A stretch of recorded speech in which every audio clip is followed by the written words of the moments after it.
кас болот. Мына биздин достугубуз сыяктуу, балдарыбыз бири-бирине дос болот. Менин досум, мен ар кез жактаган, менин досум, өзүң менен мактанам.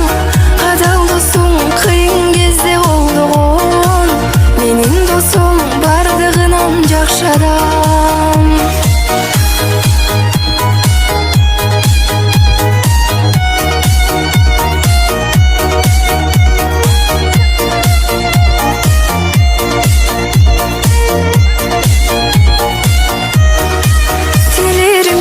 Башыңа бак консун деп, өмүрүң тек кубанычка толсун деп.